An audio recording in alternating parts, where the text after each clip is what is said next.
Je vous salue toutes et tous, je suis très honoré d'être parmi vous et on va parler de philosophie et de philosophie de la souffrance. Pourquoi est-ce qu'on va parler de philosophie et de philosophie de la souffrance? Parce que je crois qu'on aborde la question de la philosophie, la question de la souffrance avec une philosophie. Dans le livre que je viens de consacrer à la question de la mort, je me suis posé cette question: est-ce que la mort est un problème philosophique? Et je me suis posé cette question parce qu'il y a des philosophes, et non des moindres, qui disent la mort est un faux problème, la mort n'est pas un problème philosophique. Il faut s'intéresser à la vie et il ne faut pas s'intéresser à la mort. Mais moi, j'ai voulu montrer que la mort était une question philosophique, c'est-à-dire qu'à un moment dans la vie finit et c'est pas rien. Puis j'ai envie de dire, vous pouvez dire pour vous-même que la mort est un faux problème, mais quand vous avez en face de vous quelqu'un qui est en train de mourir, ça c'est une autre histoire. Tout d'un coup, la mort cesse d'être un faux problème. Et je m'étais dit à cette occasion, c'est curieux, les philosophes fonctionnent comme s'ils étaient tout seuls et comme si les autres n'existaient pas. Alors aujourd'hui, je ne vais pas vous parler de la mort, on va parler de la souffrance. Et pour vous parler de la souffrance, je vais vous parler d'abord de la pensée, ensuite du problème philosophique de la souffrance, et troisième point, je parlerai de quelque chose qui me semble philosophiquement fondamental pour aborder la question de la souffrance, c'est la patience. La preuve, on appelle encore un malade impatient. Je dis encore, parce que l'autre jour, je faisais une conférence dans un cadre médical, et l'un des intervenants parlait d'un usager du soin. Et je disais, faites très attention, parce qu'il y a des usagers de la route, il y a des usagers de la SNCF, et tout d'un coup, vous mettez les malades comme des usagers de la SNCF et de la route. Et là, on est en train de passer totalement à côté de la maladie, et en particulier, c'est très grave de supprimer la notion de patience. On y reviendra.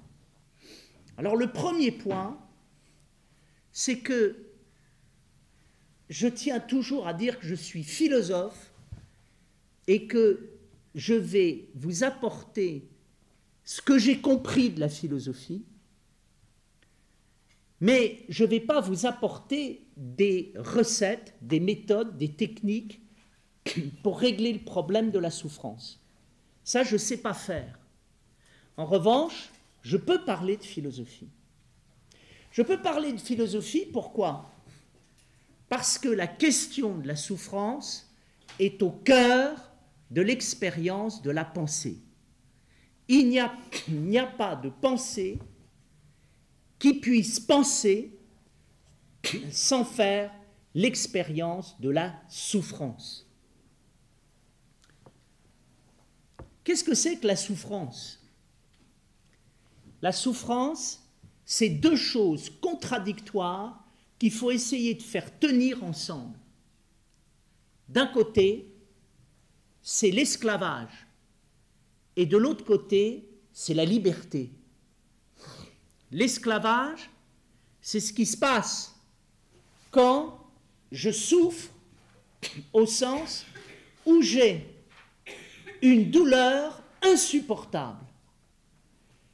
Je fais l'expérience de l'insupportable, de l'intolérable. Et donc, je fais une expérience de la nuit. On a tous souffert on a tous passé des sales moments dans l'existence, où on en a bavé, et je dis qu'on est dans la nuit parce qu'on est totalement paralysé. Et tout d'un coup, on ne sait plus quoi faire d'autre. Et on se trouve très bête en disant « je ne peux rien faire, je suis devenu un corps totalement souffrant ». Sachant que parfois aussi, il y a l'âme qui souffre. Je crois que la souffrance amoureuse est une des souffrances les plus terribles que l'être humain peut ressentir. Et puis, il y a la souffrance que nous appelons en philosophie métaphysique, où tout d'un coup, j'ai un sentiment de solitude, de détresse totale. Il y a un très beau mot utilisé par Heidegger pour parler de la détresse métaphysique. Il appelle cela la désolation, que nous retrouvons dans l'expression « je suis désolé ». Nous sommes, c'est-à-dire on est tellement seul qu'on est au-delà de la solitude. Et puis deuxièmement, je dis que la souffrance, c'est une expérience de liberté, parce que souffrir, ça veut dire supporter. Et supporter, c'est extraordinaire. C'est le contraire de l'intolérable, c'est la tolérance. Qu'est-ce qui est beau dans la vie? C'est que des êtres puissent se supporter, être des supports, être porteurs. On parle aujourd'hui beaucoup de rugby, et qu'est-ce qu'il y a derrière le rugby? Il y a les supporters qui supportent leur équipe. Et puis il y a des gens, et on le voit très bien, le drame, c'est quand des gens ne se supportent plus, quand ils ne supportent plus la souffrance. Donc ça veut dire quoi? Ça veut dire que derrière la souffrance, il n'y a pas simplement la nuit, il n'y a pas simplement la douleur, il n'y a pas simplement une expérience terrifiante, il y a une expérience extraordinaire.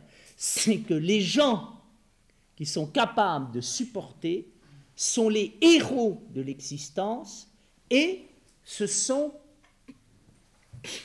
les signatures d'une civilisation. Qui est-ce que nous admirons? Nous admirons des champions, des héros qui ont été capables de supporter des épreuves et de souffrir sans qu'il y ait aucun élément masochiste. Donc, qu'est-ce qu'on va essayer de faire pour penser la souffrance? On va essayer de faire tenir les choses ensemble. Ce n'est pas facile. Très concrètement, si vous commencez à dire que la souffrance est géniale, vous allez immédiatement générer contre vous une vague de révolte. Parce que beaucoup de gens ont totalement oublié que la souffrance, ça ne veut pas simplement dire avoir mal, ça veut dire supporter, être plus fort que le mal. Donc la souffrance, c'est un état tout à fait étonnant dans la vie où je suis inférieur à la vie et supérieur à la vie. C'est l'état des extrêmes. Alors, est-ce qu'on peut faire tenir ensemble les deux choses? Bien oui. Et ce sera pour moi, ce qui m'intéressera, c'est de dire que dans le terme de la patience, qui fait de nous des patients, on est à la fois capable de respecter le temps de la douleur et deuxièmement, de respecter le temps de la force et de la vie. Je dirais que penser la douleur, c'est à la fois avoir le sens de la douleur C'est très important d'avoir le sens de la douleur, mais c'est en même temps d'avoir le sens de la force et de la vie. Et les gens qui ont une véritable pensée de la souffrance, ce sont des gens qui sont capables d'avoir une double conscience. Alors, ça c'est le cadre général dans lequel j'essaye de penser. Maintenant, on va rentrer dans les détails. Et avant, je voudrais vous dire que l'expérience de la souffrance, elle est, pour moi, consubstantielle à l'acte philosophique. Vous avez un penseur tout à fait extraordinaire qui a pensé la souffrance. C'est Hegel. Hegel, grand philosophe de la fin du XVIIIe siècle, début du XIXe siècle, est quelqu'un qui a pensé la souffrance. Pourquoi? Parce qu'il a dit que l'expérience de la pensée et l'expérience de la souffrance, c'est la même chose. C'est l'expérience de la patience. Comment est-ce que Hegel explique la relation qu'il établit entre la souffrance et la pensée? Il l'explique à travers le mouvement de la pensée qui passe par ce qu'il appelle l'identité et la différence. L'identité, c'est le moment logique, rationnel. La différence, c'est le moment d'opposition existentielle. Et la relation entre l'identité et la différence nous permet d'accéder à ce qu'on appelle la réalité de la pensée. Prenons une table. Qu'est-ce que ça veut dire penser une table? Penser une table, ça veut dire d'abord être capable d'identifier logiquement, avec du bon sens et de la raison, une table en l'appelant une table. Attention, c'est important, il faut être capable de classer les objets dans sa tête et c'est très difficile. Être capable d'appeler une table, ne pas être dans la confusion, ça demande une maîtrise mentale, logique, expérimentale, qui est beaucoup plus complexe qu'on ne le pense. Vous avez des gens qui sont incapables d'appeler une table et qui ne sont pas capables de la reconnaître. Je fais des exercices avec mes élèves, je leur donne 5 lignes ou 10 lignes à lire, je leur dis, est-ce que vous êtes capable d'identifier un moment l'idée principale? Ils ne sont pas capables, ils passent complètement à côté. C'est important dans la pratique qui est la vôtre. Premièrement, on identifie la maladie. On dit aux gens, parlez-nous, et on essaye dans la confusion de ce qu'ils racontent, parce que très souvent c'est très confus, on leur dit, où est-ce que vous avez mal? Comment se manifeste le mal? Est-ce que vous êtes capable d'identifier le mal et d'appeler le mal le mal? Ça, c'est très important. Ça, c'est le moment logique. Le premier point, une table, c'est une table. Mais là où l'expérience de la souffrance va commencer, c'est quand à un moment, on va passer de l'identité à la différence. Ça veut dire quoi?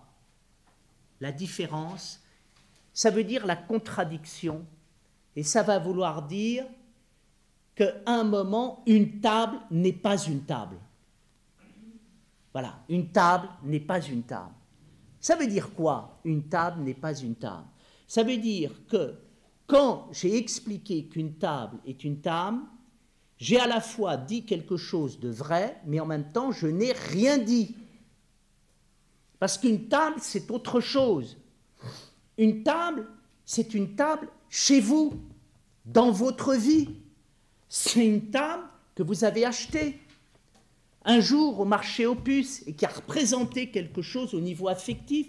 C'est une table que votre grand-mère vous a léguée. C'est une table qui est chargée de souvenirs et de rêves. C'est une table qui est chargée d'émotions. Imaginez qu'un jour, vous soyez cambriolé et tout d'un coup, vous vous dites ben, « j'ai eu un coup énorme parce qu'on m'a piqué une table, elle représentait peut-être rien pour vous, alors pour moi, c'était toute ma vie. » Et tout d'un coup, on s'aperçoit qu'une table, c'est bien autre chose, c'est-à-dire, c'est un élément dans un ensemble vivant. Ce n'est pas très facile d'expliquer qu'une table n'est pas une table. Ça veut dire que je vais rentrer dans le domaine de la vie et pas simplement dans le domaine de la logique. Et ça veut dire qu'à un moment dans la vie, je vais m'affronter aux émotions, je vais m'affronter à la mémoire, je vais m'affronter à l'imaginaire, je vais m'affronter à moi-même. Et tout d'un coup, il va se passer des choses qui vont me remuer, qui vont me bouleverser, qui vont à un moment me faire souffrir, me faire du mal, être sensible. Ça peut arriver à tout le monde. Vous perdez un objet auquel vous êtes attaché et tout d'un coup, vous êtes déprimé pour la journée en disant « c'est bête, je ne pensais pas que j'étais aussi attaché à ça. » J'ai quelques expériences féminines et je sais que perdre des boucles d'oreilles, ça peut représenter tout d'un coup quelque chose d'énorme. En disant « j'adorais cette paire de boucles d'oreilles, j'en ai perdu une et ça m'agace, ça m'ennuie, j'adorais mettre ça le matin et je ne peux plus le mettre. » Et on souffre. Et tout d'un coup, on rentre dans quelque chose d'autre qui est non plus le monde des objets, mais le monde des sujets vivants. Vous avez des gens qui n'arrivent pas à prononcer certains mots. Ils n'arrivent pas à appeler une table, à nommer un objet, parce qu'il y a des barrages psychologiques et émotionnels qui les empêchent d'aller dans l'objet, de pouvoir le nommer d'une manière adéquate. Alors là, il faut tout un travail, et là on commence à rentrer dans le travail de la souffrance. C'est-à-dire qu'appeler une table, c'est être capable de situer la table dans un ensemble vivant et de me situer moi-même en tant qu'être vivant, et à un moment, de ne pas être un sujet par rapport à un objet, mais être dans une relation de vie à vie, en disant, mais d'une manière vécue, ce que peut être une table. C'est-à-dire, vous avez quelqu'un qui vous dit « une table est une table », puis vous avez quelqu'un qui vous parle d'une table, et qui vous parle de vous et de lui à propos d'une table.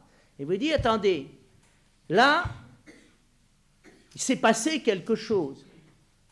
Tout d'un coup, on m'a dit, on ne m'avait jamais parlé d'une table, on ne m'avait jamais parlé d'une chaise, on ne m'avait jamais parlé d'un chien, on ne m'avait jamais parlé d'un être vivant, et tout d'un coup, on parle d'un être vivant, c'est extraordinairement vivant. Et alors, vous apercevez quoi? Que là, vous allez rentrer dans l'univers de la douleur, dans l'univers de la vie. Qui est-ce qui a exploré l'univers de la douleur dans notre monde moderne? C'est Freud. Alors pourquoi est-ce que Freud a exploré la douleur? Et d'ailleurs, il a repris dans la douleur des choses qu'on trouve chez Nietzsche et qu'on trouve chez Hegel. Parce que la douleur, c'est ce qui se passe entre l'objet et la vie. Quand, à un moment, je ne parle que des objets et que je ne parle pas de la vie, je refoule quelque chose de l'ordre de la vie. Je fais du mal à la vie. Je la fais souffrir. Et je me fais souffrir moi-même à propos de la vie. Imaginez qu'on vive uniquement dans un monde d'objets. Mais ce serait effrayant. Ce serait un monde logico-mathématique très cohérent, mais ce serait un monde totalement inhumain. Imaginez un monde parfaitement rationnel. Ben, ce monde serait un monde totalement barbare. Qu'est-ce qui fait que notre monde est un monde vivant? C'est bien sûr que c'est un monde logico-mathématique ordonné, classé. Mais c'est un monde humain, avec des émotions, avec de la sensibilité. C'est pas facile d'aller dans le monde des émotions et de la sensibilité.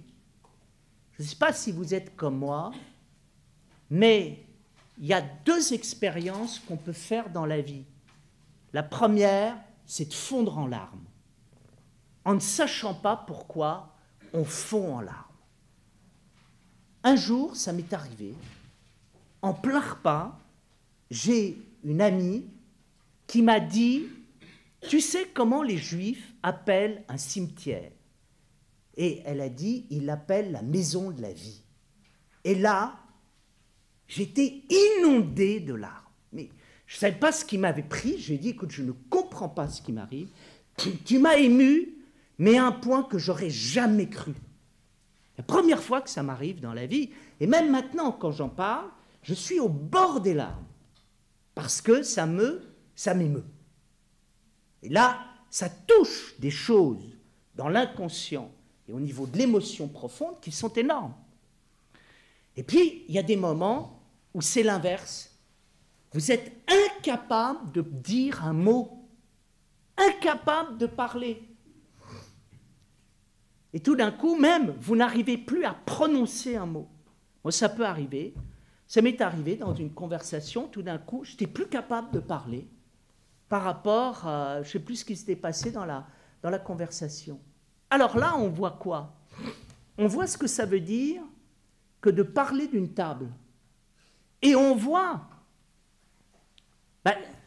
toute la vie, et toute la mort, et toute la souffrance. Vous pleurez, vous ne savez pas pourquoi vous pleurez. Et puis, vous ne pouvez plus parler, vous ne savez pas pourquoi vous pouvez parler. Mais d'autres moments, vous riez, et vous ne savez pas pourquoi vous riez. Et d'autres moments, vous parlez, et vous ne savez pas pourquoi vous parlez. Pourquoi? Parce que là, vous êtes dans la vie, et c'est la vie qui parle à travers vous. C'est votre relation à la vie, avec toute votre vie, toutes vos peines, toutes vos joies, toute votre liberté, toutes vos limites. Qu'est-ce que ça veut dire pour arriver là? Mais pour arriver là, il faut être capable d'avoir mal. Et il faut être capable de supporter d'avoir mal. Qu'est-ce que ça veut dire avoir mal? Avoir mal, ça veut dire faire 3 expériences que l'on va retrouver autour de notre réflexion. Le temps, la sensibilité et la solitude. Qu'est-ce qui fait qu'on est capable de souffrir? On est capable d'avoir mal quand on n'a pas trop mal, quand ça ne dure pas trop longtemps, quand c'est utile à moi ou aux autres. Quand est-ce qu'à un moment on souffre? On souffre quand ça dure longtemps, quand ça fait très mal et qu'en plus, on ne sait plus à quoi ça sert pour les autres et pour soi. Vivre, c'est affronter le temps, la solitude et la sensibilité. Pour pouvoir parler d'une émotion, pour pouvoir aller dans la vie, bien, il faut du temps, de la sensibilité et de la solitude. Je prends les émotions. Qu'est-ce qui fait que je vais pouvoir parler d'une émotion et que je vais pouvoir la sortir, l'extraire, la libérer? Ben, c'est-à-dire que je me serai colté avec elle.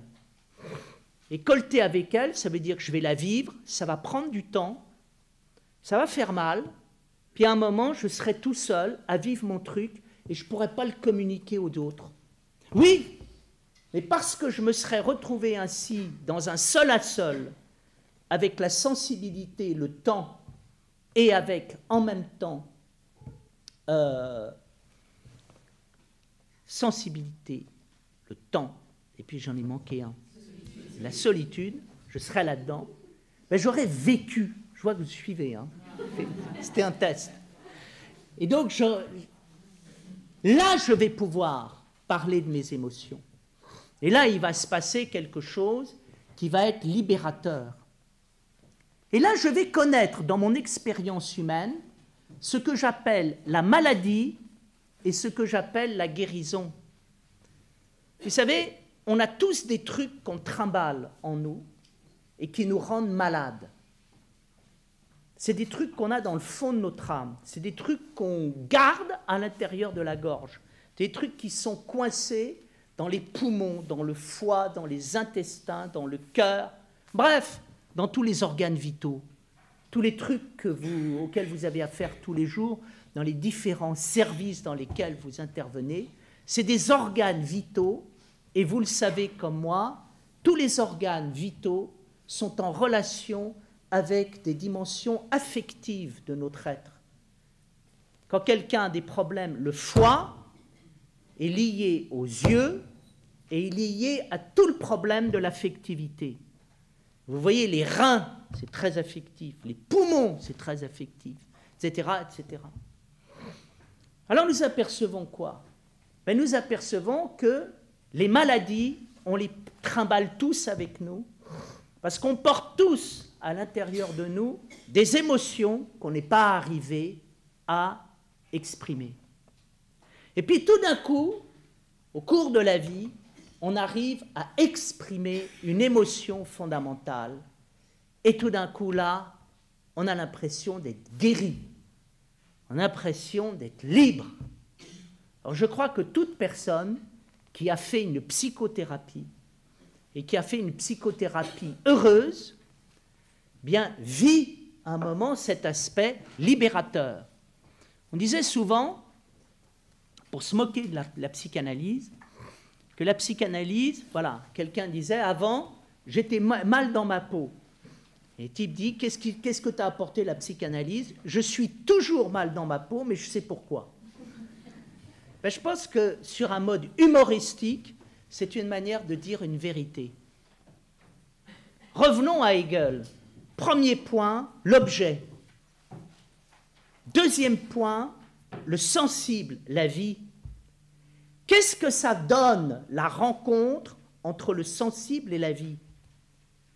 Ça va donner les expériences les plus extraordinaires de notre vie, qui est la pensée.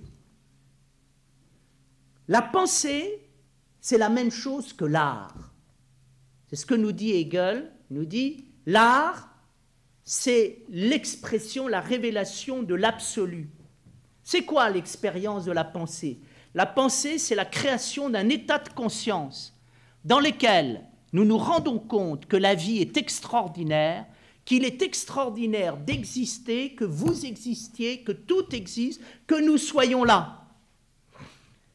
Ce qu'il y a de plus beau au monde, c'est de libérer la pensée, c'est-à-dire la capacité d'habiter extraordinairement notre vie, l'existence et le monde dans lequel nous vivons.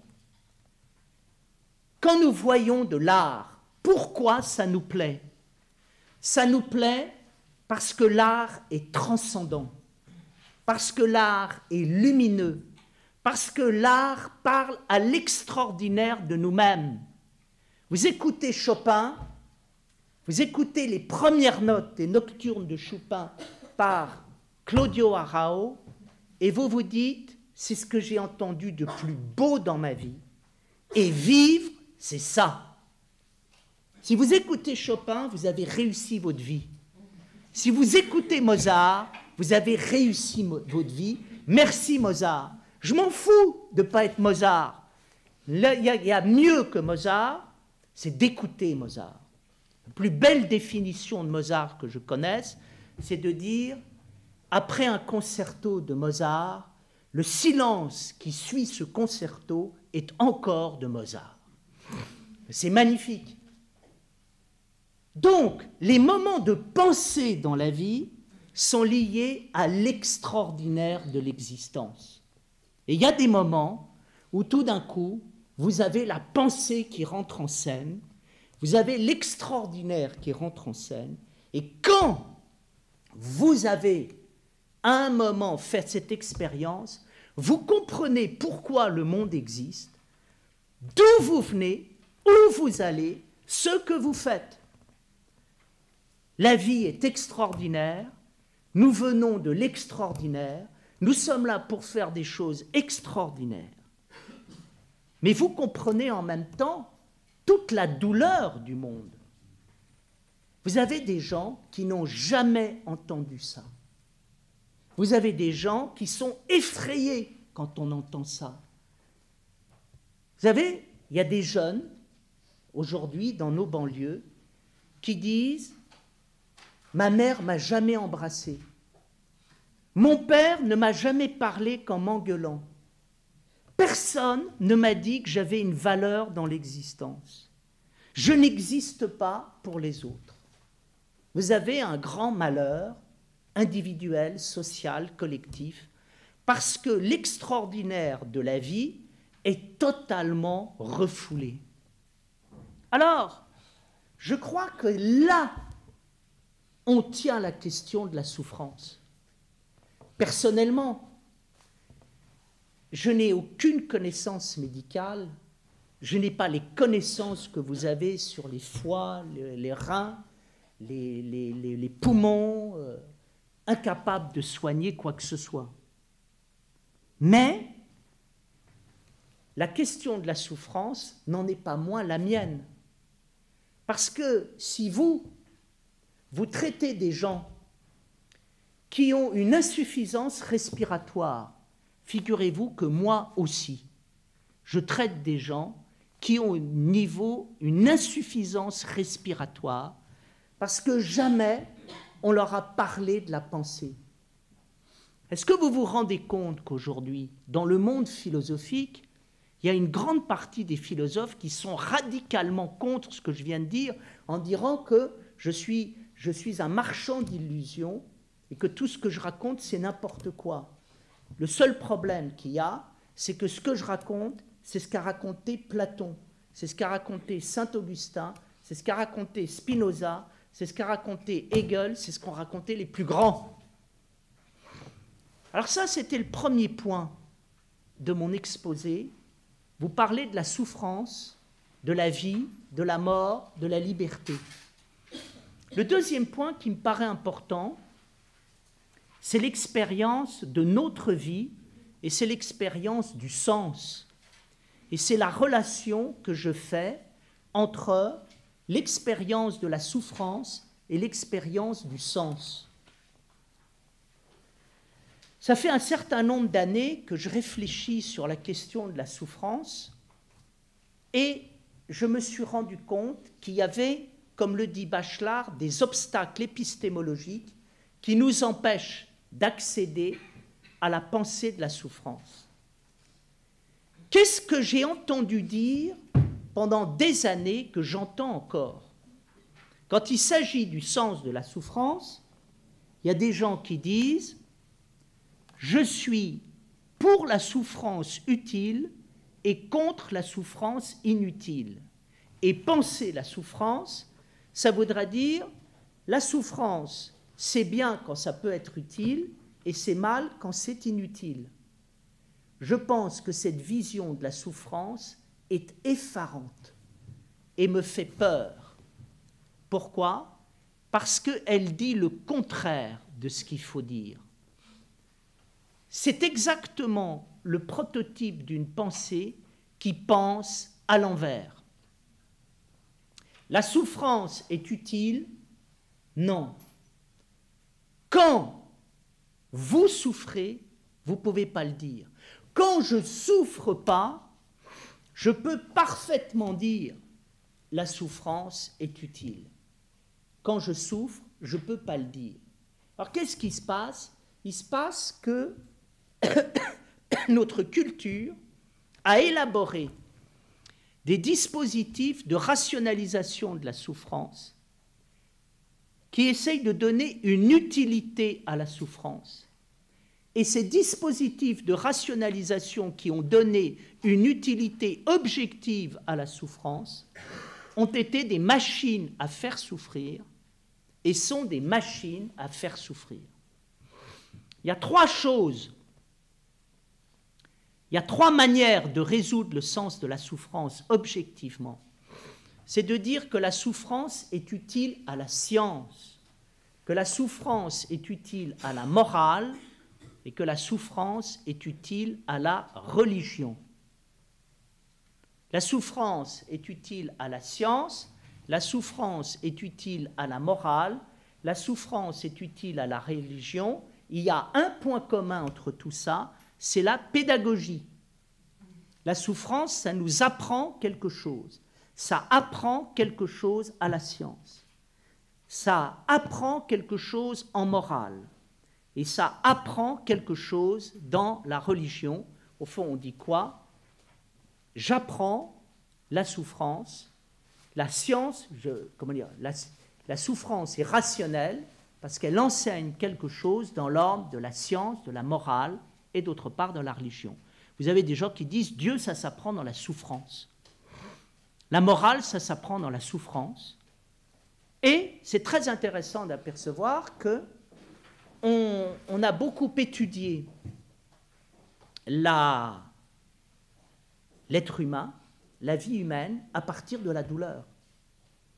Vous savez, il y a une différence entre la médecine occidentale et la médecine orientale. La médecine orientale nous dit, nous, on ne dissèque pas des cadavres. On a appris la médecine sur des corps vivants. Vous l'avez appris sur des corps qui étaient morts. Nous avons appris la médecine à partir des gens qui étaient dans un haut état de conscience qui était lié à la méditation.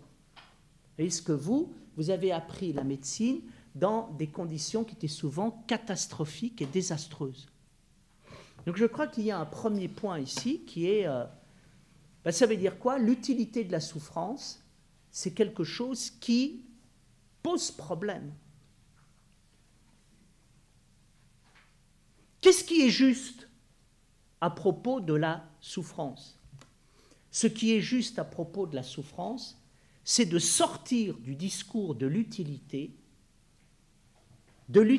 scientifique, de l'utilité morale et d'autre part de l'utilité religieuse et d'arrêter d'être dans l'illusion dans laquelle on est. Notre illusion, ça consiste à penser que la souffrance nous apprend quelque chose. Est-ce que la souffrance nous a appris quelque chose? Qu'est-ce qu'on en sait? On réfléchit, vous voyez, ce matin, je réfléchissais avec mes élèves sur la question de la punition, et on disait, voilà, on va punir les gens, et puis ils vont comprendre. Bien, c'est pas sûr, il y a des gens qui ont été punis, qui n'ont rien compris. Il y a des gens qui ont été emmenés en prison, ils n'ont strictement rien compris. Vous avez des gens qui ont énormément souffert dans la religion, ils n'ont jamais découvert Dieu. Et vous avez, en science, vous avez parfois eu des tas d'expériences négatives, et ce n'est pas avec ça qu'on a appris quelque chose. Donc, qu'est-ce qui est important? C'est peut-être d'apercevoir qu'à propos de ce qu'on appelle le sens de la souffrance, on est en pleine fantasmagorie. On est en pleine fantasmagorie, c'est-à-dire qu'on a bâti un roman qui s'appelle l'utilité scientifique de la souffrance, l'utilité morale de la souffrance, et d'autre part, l'utilité religieuse de la souffrance. Comment est-ce que vous avez appris dans la vie? Vous avez appris dans le bonheur, vous n'avez pas appris dans le malheur. Et vous avez appris par la réussite, vous n'avez pas appris par l'échec. Quand vous avez appris par l'échec, c'était quelque part, comment dire, ça n'a pas été totalement négatif, mais ce n'était pas positif. Imaginez, vous me dites, j'ai appris la cuisine en ratant tous mes plats. Mais non, si tu n'es pas capable d'en réussir un, tu n'as rien compris. Tu peux continuer à rater tous tes plats, mais ce n'est pas de ça qui va faire de toi un bon cuisinier. On n'apprend pas la musique en faisant des fausses notes. On n'apprend pas à penser avec des gens qui pensent à l'envers, c'est-à-dire on n'apprend pas des choses avec des choses qui ratent. On apprend des choses avec des choses qui réussissent. Or, qu'est-ce qui est utile? Ce n'est pas la souffrance, c'est le savoir, c'est la connaissance, c'est le bonheur. Qu'est-ce qui est utile? Ce sont des gens qui nous apprennent la médecine et la science dans la réussite. Qu'est-ce qui est utile? C'est des gens qui nous apprennent la morale dans le bonheur. Et qu'est-ce qui est utile? C'est des gens qui nous apprennent la religion dans le bonheur. Actuellement, qu'est-ce qui nous terrifie? Ce sont des terroristes religieux qui veulent enseigner au monde entier l'apprentissage de Dieu en égorgeant des gens. Non, on est terrifié. C'est-à-dire que c'est une faute pédagogique terrible. Et ce qui est intéressant et terrifiant, c'est que nos esprits sont dominés par le négatif. Et Nietzsche avait raison de dire, attention, il y a dans l'inconscient des gens et dans l'inconscient culturel qui est le nôtre, quelque part, la pulsion de quelqu'un qui veut se venger. Freud dit, attention, il y a dans l'imaginaire collectif la pulsion de quelqu'un qui est coupable. On vit dans la culpabilité, on vit dans la douleur, on vit dans la vengeance, et on fabrique des dispositifs qui sont parfois des dispositifs rationnels, scientifiques, moraux, religieux, qui sont proprement terrifiants. Qu'est-ce qui fait souffrir le monde? C'est la science telle qu'elle a été constituée, c'est la morale telle qu'elle a été constituée, et c'est la religion telle qu'elle a été constituée. Donc, qu'est-ce qui a du sens dans la souffrance? Le premier point, c'est d'arrêter de lui donner du sens. Et d'arrêter de lui donner du sens pour passer du sens utile au sens concret. Le sens concret, ça veut dire écouter l'autre quand il a mal et être capable de voler au secours de la personne qui a mal, et ce n'est pas éventuellement de lui parler, mais c'est de l'écouter. Donc si vous voulez, il y a ici quelque chose qui a du sens, c'est une expérience de la présence. On est capable d'être présent aux côtés de ceux qui souffrent, sans rationaliser leur souffrance, et on s'aperçoit que tout d'un coup, cette présence nous en dit plus que des tas de discours sur l'utilité de la souffrance. Quand je souffre, ce n'est pas quelqu'un qui me donne, qui m'explique l'utilité de ma souffrance, qui m'est utile, mais c'est quelqu'un qui est secourable, c'est quelqu'un qui est dans l'empathie, c'est quelqu'un avec qui à un moment j'ai dit, voilà, dans la détresse qui était la mienne, j'ai rencontré quelqu'un de formidable et qui a été capable de me donner de la présence. Il n'a pas dit grand-chose, mais c'était génial, parce que j'en demandais pas plus. J'ai eu quelqu'un à un moment qui était là, qui a appelé du secours, puis simplement qui m'a tenu la main. Ça paraît rien, c'est gigantesque, parce que être capable de faire ça, ça veut dire une révolution culturelle. Ça veut dire être dans l'état de la sagesse, de l'humilité. La souffrance, c'est quelque chose qui dépasse tout le monde. Et on met du temps pour pouvoir comprendre ce que c'est. Et il faut des gens très compétents. Qui sont les gens qui aident à surmonter la souffrance? Ce sont des gens qui font cette expérience d'impuissance par rapport à la souffrance. Aussi curieux que ça puisse paraître, on devient intelligent par rapport à la souffrance à partir du moment où on a fait une expérience d'impuissance intellectuelle. Voilà, on a fait une expérience d'impuissance intellectuelle, mais de puissance humaine, émotionnelle. Alors, je crois, pour l'expérience que j'ai, c'est que c'est probablement une des motivations profondes du métier d'infirmière et de toutes les personnes qui s'occupent des soins palliatifs. Pourquoi est-ce qu'on s'occupe des soins palliatifs et pourquoi est-ce qu'on s'occupe à un moment où on est infirmière et on est dans le soin? On y est pour des raisons de salut personnel, de profondeur personnelle, parce que ça nous apporte quelque chose. Et ça nous apporte quoi? Ben, ça nous apporte cette dimension de la médecine qui est hors médecine et qui se fait par le geste et la parole et par la présence.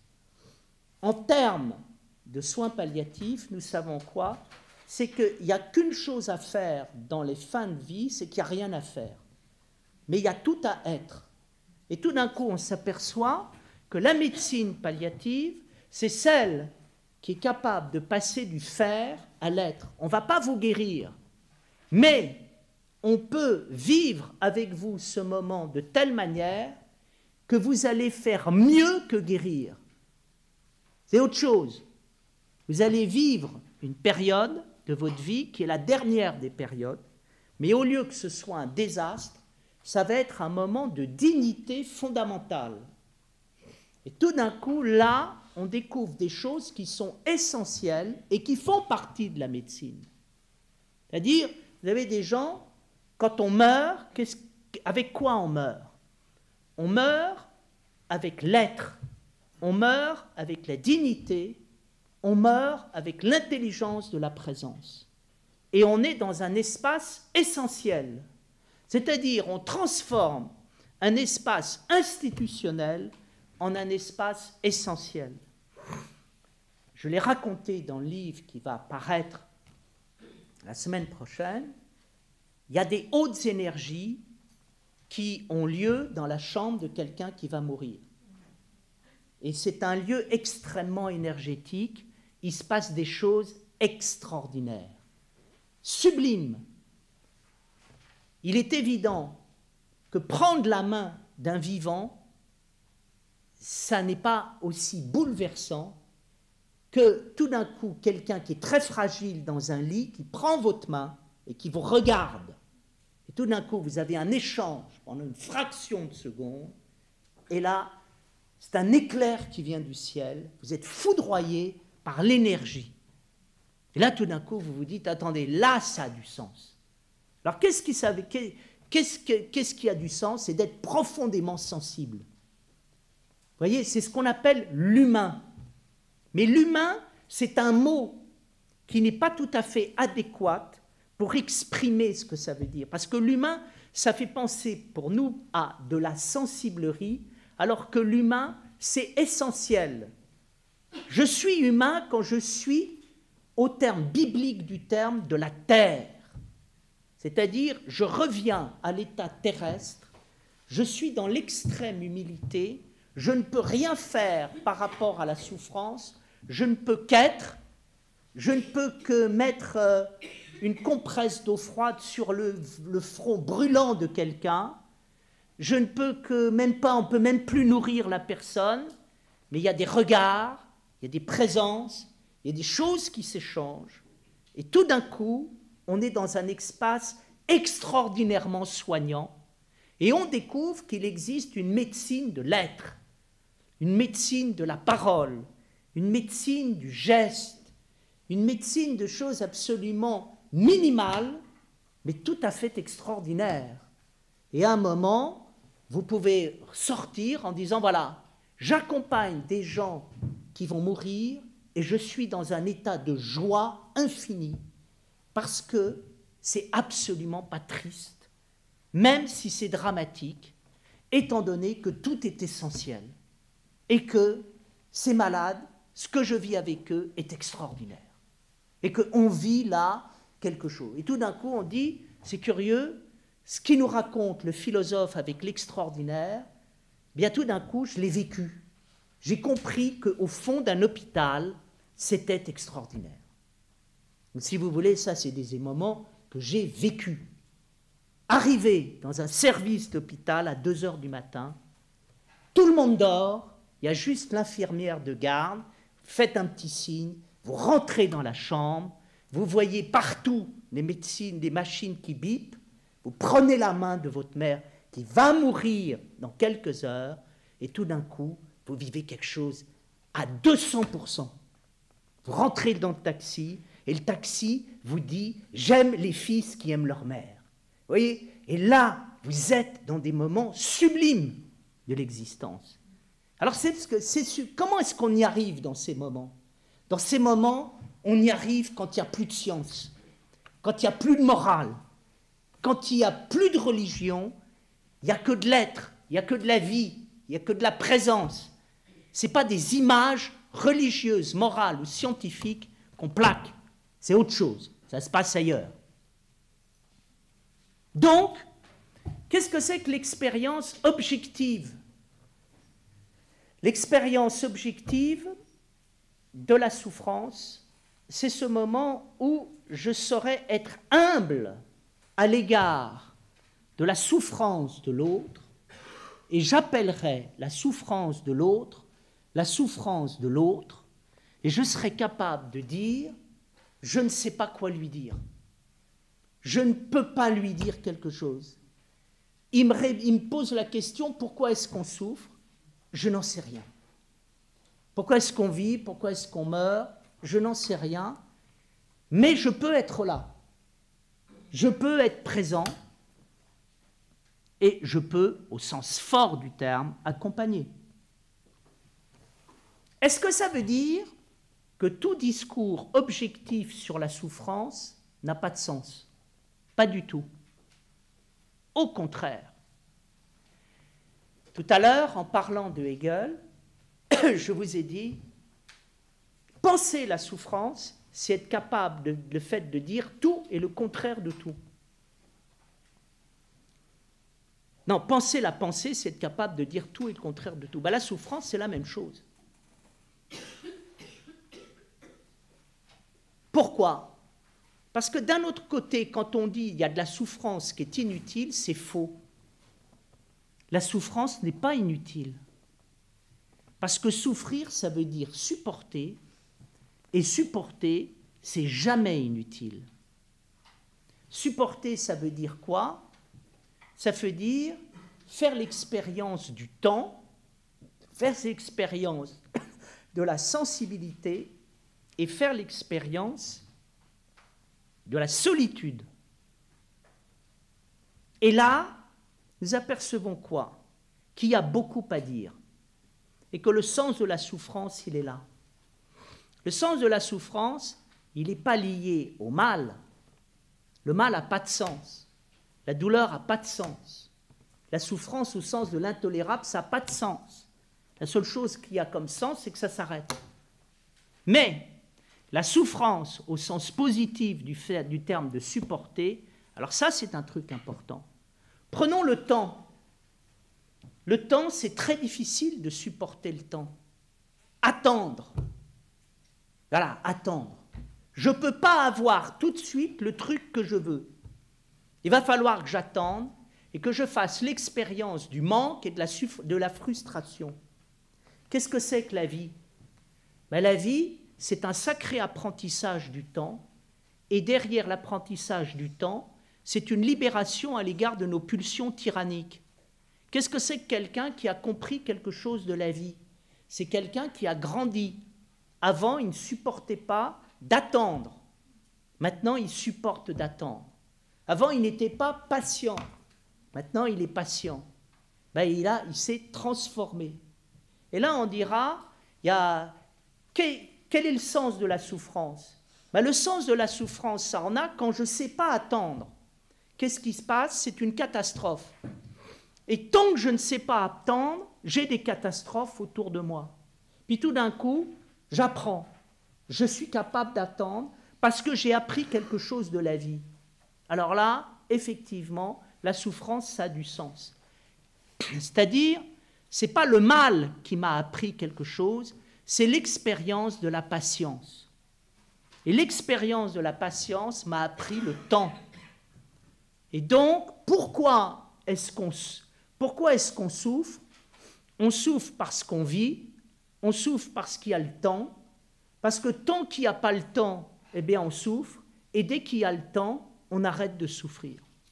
Et il y a quelque chose qui est extraordinaire pour lutter contre la souffrance, c'est d'apprendre la patience. Les psychanalystes nous disent qu'il faut apprendre la frustration et le manque, et qu'à un moment, guérir psychiquement et psychologiquement, c'est être capable de surmonter le manque. Et le gros problème de notre civilisation, ce sont les gens qui n'arrivent jamais à supporter le manque. Et qu'est-ce qui se passe? Ils sont dans des malheurs terribles. Vous voyez, par exemple, on voit qu'une grande partie des maladies de notre société sont des maladies addictives. Excès de nourriture, excès d'alcool, excès de fumée, excès de tout. Et tout d'un coup, à un moment, ça les rend malades. Qu'est-ce qu'il y a derrière? Derrière tout ça, il y a un bébé qui pleure et qui veut être gavé et qui va trouver des pères et des mères gaveuses. Et on va être dans un monde qui se gave et on va être dans un monde qui finit d'être malade à force d'être gavé. Qu'est-ce qui se passe? Qu'est-ce qui nous guérit? C'est l'expérience de la vie et de la patience, où tout d'un coup on dit je vais apprendre le manque, je vais tolérer le manque, et ça va être une libération fantastique. Là c'est important, pourquoi? Parce que quand on se connecte avec ça, on se connecte avec la spiritualité. Qu'est-ce que nous apprend la spiritualité? Le vide. Les moines, les ascètes, les sages, les vrais religieux, les vraies personnes morales, ceux qui ont la vraie science, ils ont la science du manque, ils ont la science de la frustration. Vous allez dans un monastère, vous allez manger du pain et boire de l'eau, et vous allez rester dans le silence, et au bout de 3 jours, vous allez aller beaucoup mieux. La première 24 heures, ça va être l'enfer. Vous allez déchirer vos rideaux, vous allez casser la gueule de la bonne sœur, mais vous allez appeler maman au secours, je veux qu'on me tire de là, c'est l'horreur, c'est l'enfer. Et 3 jours plus tard, vous dites, merde, je suis obligé de partir, c'était sublime. J'ai jamais été aussi bien de ma vie, je vais beaucoup mieux. Expérience magnifique de la souffrance. Deuxième point, c'est l'expérience de la sensibilité. Je dis la sensibilité, pourquoi? Parce que vous avez des choses qui font mal et qui n'apprennent rien, c'est la cruauté, faire souffrir quelqu'un pour le plaisir de faire souffrir. Et puis vous avez autre chose, qui est l'expérience des émotions qui me bouleversent, qui me dérangent, qui me bousculent, mais qui m'apprennent quelque chose. Prenons par exemple l'amour. On ne peut pas aimer sans souffrir, au sens que aimer, c'est avoir le désir de l'autre, et quand il n'est pas là, on dit « tu m'as manqué, tu me manques ». Et puis alors vous appelez, ah, il n'est pas au téléphone ou il n'est pas au téléphone. Et puis, tout d'un coup, vous attendez, puis vous sentez tout ce qui se passe à l'intérieur de vous, toutes ces sensations, ces émotions. Mais en même temps, c'est là qu'on aime. C'est là qu'on est au cœur de l'amour. En disant, mais là, qu'est-ce que c'est qu'être amoureux?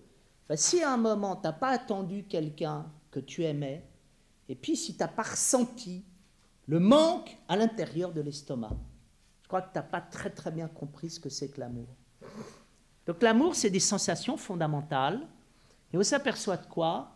Que les sensations fondamentales, ce sont des sensations à la fois douloureuses et pas douloureuses. Alors là, je vais parler de quelque chose que j'ignore totalement. J'avance en terrain totalement inconnu et j'ai besoin de votre aide. L'accouchement. Le peu qu'on m'a dit de l'accouchement, c'est que c'est à la fois très douloureux et génial. Et si je dis des conneries, vous me le dites tout de suite.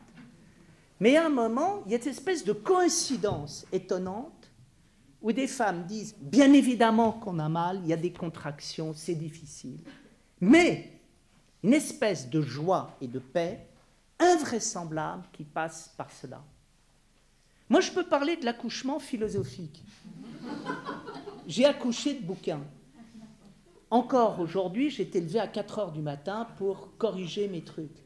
Je ne souhaite à personne de faire des conférences et d'aller écrire des bouquins. C'est une véritable horreur. Et en même temps, c'est sublime, merveilleux, génial. J'adore ça. Et le moment le plus extraordinaire, c'est le moment où je me corrige. C'est le moment horrible. Voilà, j'ai fini mon bouquin aujourd'hui. Je vais aller le porter à la reprographie demain. Demain, je vais avoir mes 200 pages ou mes 300 pages devant moi. Qu'est-ce qui va se passer? Je vais ouvrir une page, je vais tomber sur une coquille et une phrase qui n'a pas de sens. Et je me dis, ça fait 1 mois que je corrige mon truc, et tout d'un coup, voilà, je m'aperçois que c'est pas ça. Bon, ça veut dire quoi? Ça veut dire que là, on fait une expérience du sensible. Et là, on dit, attention, ne dites pas que l'expérience de la souffrance, c'est inutile. L'expérience de la douleur, elle est inutile, mais l'expérience profonde, elle est utile. Puis le troisième point important, c'est l'expérience de la solitude. C'est qu'à un moment, on est tout seul dans un truc dont on ne voit pas l'utilité, et à un moment, on ne sait pas où on est. Vous savez, c'est l'expérience de Job sur son sur son tas de fumier. Il est là en train de souffrir, et en plus, ses amis le traitent de salaud, en disant, si tu souffres, c'est bien fait pour toi, tu dois être un véritable salaud pour souffrir comme tu souffres. Ça vous fait plaisir. Hein? Il y a des moments où on se retrouve tout seul dans la vie, et personne, parfois, ne peut nous comprendre, ou même parfois, c'est une injustice totale. On est lâché par ses amis, on est accusé, trahi, on vit des moments terribles. Et en même temps, ce sont des moments extraordinaires. Vous voyez, quand j'ai vécu l'accompagnement avec ma mère, l'éditeur m'a dit « Qu'est-ce qui vous a aidé dans cet accompagnement ?» Et je lui ai dit « Rien ne m'a aidé, personne ne m'a aidé, j'étais tout seul, totalement seul. Mais ça me suffisait, c'est ça qui m'a aidé. » Quelqu'un m'a dit « Mais on sent que dans votre livre, vous étiez tout seul. » Oui. Parce que j'étais le seul interlocuteur de ma mère, donc j'ai passé mon temps dans le RER, d'aller dans des coins à l'autre bout de la banlieue de Paris, d'aller dans des hôpitaux, de revenir, de voir. Et puis, tout ça était très bien organisé quelque part. C'était très difficile et en même temps parfaitement vivable. Et là, je me suis dit, pour rien au monde, finalement, j'aurais voulu que ce soit autrement. On est tout seul dans la vie, mais pour rien au monde, on ne voudrait que ce soit qu'il y ait quelqu'un d'autre. Je suis tout seul à 4 heures du matin, devant ma feuille de papier, en train de raturer. C'est terriblement difficile, et en même temps, pour rien au monde, je voudrais autre chose. Alors ça nous amène à quoi? Ben, ça nous amène à l'expérience du sens. Vous savez ce que c'est que l'expérience du sens? C'est premièrement l'expérience du non-sens, deuxièmement l'expérience du sens, et après l'expérience du double sens. Qu'est-ce que c'est que le double sens? Le double sens, c'est l'expérience à l'égard de la vie que l'on fait dans la pensée. Le double sens, c'est l'ouverture sur ce qu'on appelle le monde symbolique, et le monde symbolique, c'est le monde du langage. Le double sens, c'est ce qui se passe quand vous avez un dialogue avec la vie et quand vous avez un dialogue avec quelqu'un. Vous faites l'expérience de la réalité qui est à la fois matérielle et spirituelle, visible et invisible, sensée et insensée, immanente et transcendante, pleine de sens et totalement absurde. Et qu'est-ce qui se passe? Là, vous avez des choses qui correspondent, vous établissez une correspondance entre vous et le monde et vous, Qui est-ce qui a merveilleusement parlé du sens? C'est Baudelaire dans Les Fleurs du Mal. Et qu'est-ce que fait Baudelaire? Baudelaire, il vit des correspondances, des échos. Tout, à un moment, a du sens, parce que tout parle. Le sens et le non-sens. Dans la souffrance, il y a quoi? Il y a le sens de la souffrance pour moi. Je ne peux pas dire que la souffrance est inutile, parce que je vis des choses difficiles, mais ça a du sens pour moi. En même temps, je vis autre chose qui a du sens, c'est que je travaille dans un hôpital avec des gens qui sont dans des situations très difficiles et de grande douleur, je ne sais pas quoi dire, je suis réduit au minimum, mais dans ces moments, y compris ce moment où je ne sais pas quoi dire, ça a aussi du sens. Ça veut dire que dans l'espace des correspondances, qui est ce qu'on appelle l'espace spirituel, là, tout a du sens, et le non-sens et le sens. Et je terminerai par là. Vous savez, il y a quelque chose qui est très beau dans la Bible, ce sont les psaumes. Les psaumes sont tout à fait extraordinaires parce qu'ils nous apprennent ce que c'est que le sens de la souffrance, ce que c'est que l'expérience de la pensée, ce que c'est que l'expérience de la vie. Comment se structure un psaume? Un psaume se structure en 3 parties. Première partie, c'est la lamentation du psalmiste qui se tourne vers Dieu et qui dit ce cri, « Seigneur, où es-tu? Je t'ai appelé, pourquoi n'as-tu pas répondu? Pourquoi t'es-tu tu quand j'étais dans la détresse ?» Ça, c'est le cri de l'humanité. Deuxième point, qu'est-ce que fait le psalmiste? Il ressasse, il se lamente, il est dans la litanie. Il ne dit pas une fois à Dieu, « Qu'est-ce que tu fous? Pourquoi tu me laisses dans cette galère ?» Il y en a des tartines. Et il revient à la charge, et il se plaint. Et puis, qu'est-ce qui se passe? À un moment, il y a une mutation. Et on va passer du négatif au positif. Et la fin du psaume se passe dans le moment où, après avoir regardé sa douleur, le psalmiste regarde le monde autour de lui, et tout d'un coup, il est émerveillé. Et il termine le psaume en disant « Que tes œuvres sont grandes, Seigneur, tu as tout fait avec sagesse. » Qu'est-ce qui s'est passé? Il s'est passé quelque chose d'extraordinaire.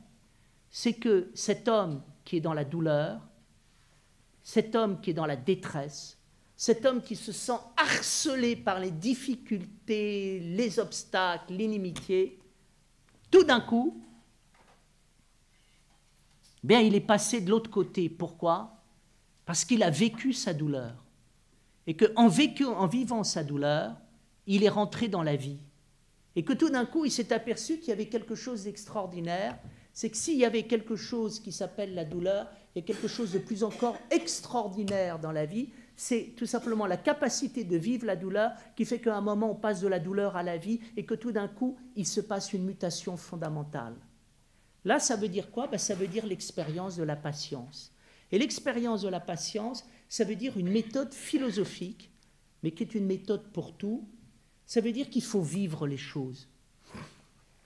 Les philosophes expliquent que la souffrance, c'est quelque chose qui dépasse les philosophes. Pourquoi? Parce que ça dépasse la philosophie. Pourquoi? Parce que la souffrance, c'est quelque chose qui commence à nous donner des messages et des réponses à partir du moment où on la vit. Donc, face à la souffrance, on ne peut pas tricher. On peut être que des vivants. Et c'est parce qu'on est des vivants qu'on est des pensants et éventuellement des sachants. Je vous remercie pour votre attention.